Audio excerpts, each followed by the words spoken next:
It's true. I almost got arrested. Okay, first and foremost, a little bit of context, okay? Because there's just a bunch of stuff going around, and so I'm talking about, okay, this happened to me, I think it was in 2016, okay?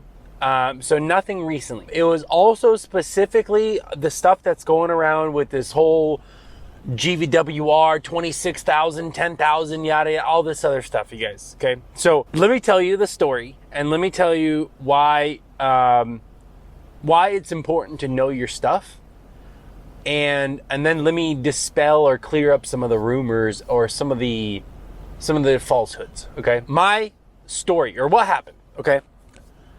I was hauling a load. I had a partial at the front of my trailer, and then I booked 4 golf carts.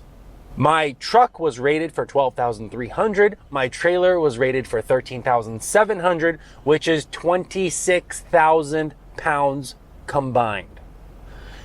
If I was rated for 26,001 pound combined, I would need a CDL. Okay? So these 4 golf carts, my partial was a couple thousand pounds. I had about 8,000 pounds available. 4 golf carts, 4 electric golf carts, and that's the important part, because electric golf carts are heavier than your, what are golf carts normally? I don't know. That's a good, I think all golf carts are electric actually. So, but anyways, these were like the nicer, newer, fancier ones with like bigger batteries or whatever the case may be. When I booked the load, right, the broker told me each golf cart is 2,000 pounds. That's 8,000. My partial up at the front was 2,000 pounds. So 8 plus 2, that's about 10,000 pounds, which is about how much I can scale. And it has nothing to do with the 10,000 pound regulation that everyone keeps messing around with. That is totally 2 unrelated things. 10,000 pound regulation has nothing to do with the amount of weight I can scale. The amount of weight you can scale is strictly, exclusively determined by what you weigh compared to what your gross combination weight rating is. So it's your empty weight subtracted from your gross combination weight rating. That is what your available weight is. And my available weight on my 36-foot air ride was 10,000 pounds. So my 2,000 pound partial plus the 4 golf carts, which would be about 8,000 pounds, that puts me right at 10. I could scale technically like 10,600, I think, right around there. And so I knew I'd be pretty close. I had a little bit of buffer room. I knew if anything, worst case scenario, I wouldn't like fill up my reserve tank all the way up, and that would give me another couple hundred gallons.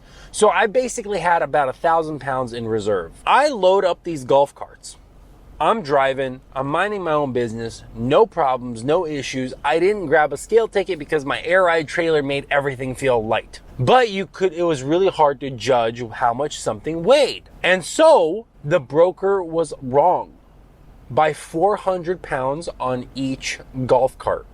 Each golf cart weighed 2,400 pounds, not 2,000. And now all of a sudden, this load weighs 9,600, not 8,000. And so my 600 or 700 pounds worth of buffer that I had goes down the drain, and all of a sudden I'm overweight. It was close to 1,000 pounds overweight. So I'm driving through Wisconsin and the scale is up ahead. I had to pull into the scale. I go over the scale and the officer says, "Hey, where's your CDL?"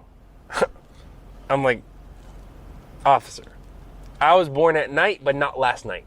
I didn't say that, of course, I'm joking. But I was like, "Wait, what do you mean I don't need a CDL?" He's like, "Yeah, you do. You weigh 27,000 pounds. I'm like, "Oh, well, the broker lied to me. He told me these golf carts." I explained to him the situation. And he's like, "Oh, nope, sorry." So 3 things happen. 1, writes me up a violation for operating a commercial motor vehicle without a commercial driver's license. 2, writes me up a misdemeanor charge. Right? That's a misdemeanor crime. Operating a commercial motor vehicle is a misdemeanor. It's very serious. It gives me that. 3, puts me out of service until I can get below 26,000 pounds. What do? I unload one of the golf carts and I leave. Okay? So he lets me go because I left one of the golf carts in the parking lot with the keys. This is why I made it my mission to not be ever misled, to not ever listen to the rumors or Facebook news or whatever. None of that. You guys, I've dealt with this firsthand. Okay? I've dug through I've done hours upon hours upon hours of research. Okay? And it's the same thing over and over and over and over again. Let me finish the story. Several weeks goes by. I end up going back to Wisconsin for my court date. I go up in front of the judge. The judge goes like, Alex, this isn't a traffic ticket. This is a misdemeanor. If you do not prove me wrong, if you do not explain why you are innocent, you will be put in handcuffs and taken to jail. Are you sure you don't want an attorney? Literally, the judge wanted to give me the best possible chance walking out a free man. I tell him, Your Honor, I understand. I do not need an attorney. I tell him, Your Honor, I was overloaded. I should have gotten an overweight ticket. I will gladly take an overweight ticket. Gross vehicle weight does not determine your CDL qualifications. Gross vehicle weight rating exclusively determines CDL. And when I tell the judge, I'm like, Your Honor, a semi-truck weighs 18,000 pounds, 18 to 20 roughly. Does that mean that I can go drive just a semi? Does that mean I can go bobtail because it's under 26,000 pounds gross vehicle weight? No. It has a gross vehicle weight rating of 80,000 or whatever. Or the drives are 34 plus 12 on the front, 40,000, whatever. You get the point. And I explained to the judge, I'm like, Your Honor, a CDL is determined strictly and exclusively based off of your vehicle weight rating or your combination weight rating. There wasn't an issue with my combination weight rating. I was rated for 26,000 pounds and a CDL is required at 26,001 pounds. I was just overloaded because the broker got his weights incorrectly. It was like a sigh of relief from the judge. He's like, boom, gavel, dismissed. Woo, man. Oh, dude, that was the best feeling of my life. Oh, dude, that was so wonderful. But the point remains the same. Guys, the laws are very, very, very clear. It specifically says that if your gross combination weight rating is under 26,001 pound, a CDL is not required. It's plain and simple. What everyone seems to misconstrued. Okay, why am I using these big words? I don't even know what that means. What everyone seems to entangle is determining the Class B. Okay? Class B specifically says if your GVWR of the power unit is over 26,000 pounds, the max that you can tow with a Class B is 10,000 pounds. That has nothing to do with weight, like load. That your trailer GVWR cannot exceed 10,000 pounds when your power unit is in excess of 26,000. Does that make sense? That is a Class B. So, Class B, recap, is power unit over 26,000 pounds. Towed unit cannot exceed 10,000. No laws have changed in the last 5 years, probably. I'm guessing, but I'm pretty sure no laws in regards to this has changed. Why? Because you have to meet or exceed the federal standard, and the federal standard is 26,000 pounds or less. No CDL is required, period. This is why a pickup truck can tow a trailer that has a rating of higher than 10,000 because the gross combination is under 26,001 pound, right? It's under that.